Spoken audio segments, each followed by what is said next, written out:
taken to dropping in at Nick's new house at random times, just for a beer or coffee or to hang out. Nick knew he was checking up on him. It bugged him and made him roll his eyes, and he'd never in a million years admit that it struck him square in the heart. Wouldn't miss the birthday party.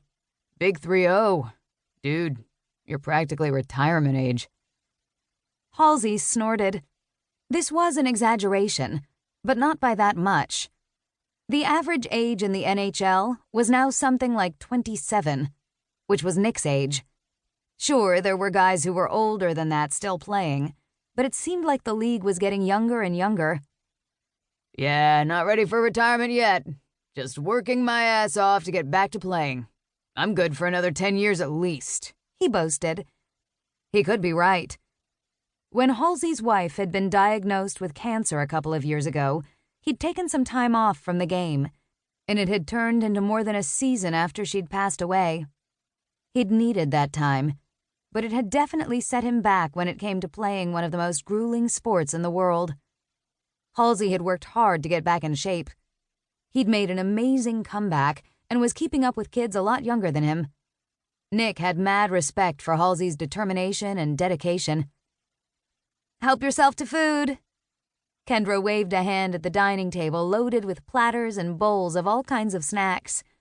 Nick grinned at the balloons above the table that read Dirty 30. Fitting. Kendra grinned. I thought so. Nick moved over to the table and picked up a plate. He selected a few items, some meatballs, veggies, bacon-wrapped scallops. Those stuffed mushrooms looked awesome, so he grabbed a couple of those, too. He moved to a corner of the room, standing by himself as the party went on. Movement at his feet caught his attention, and he glanced down to see Molly, Halsey's puppy.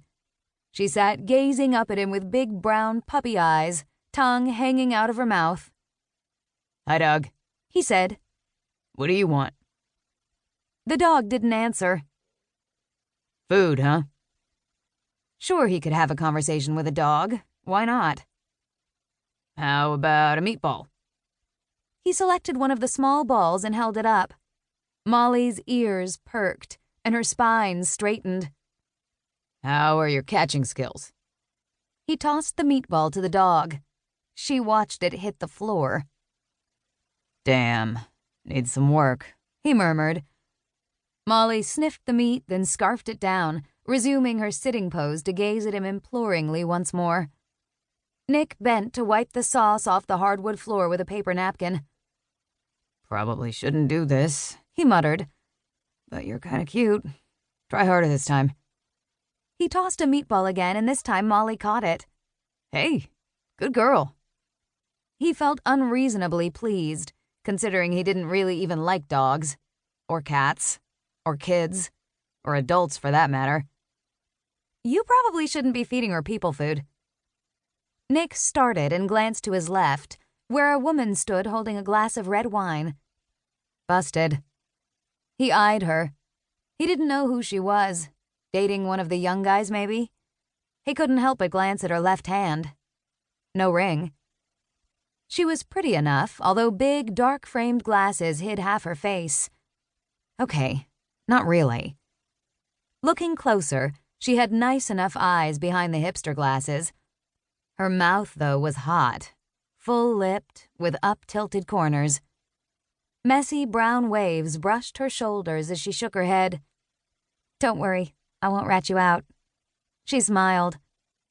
It's meat. It won't hurt her. She looked down at Molly, still shamelessly begging. Molly, you're so cute. It's hard to resist giving you whatever you want. She handed the dog a little piece of cheese from the table. Hey.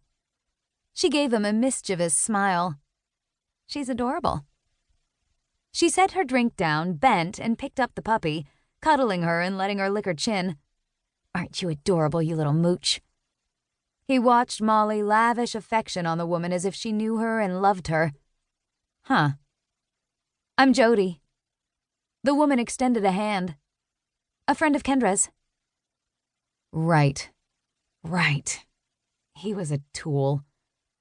Introductions were polite.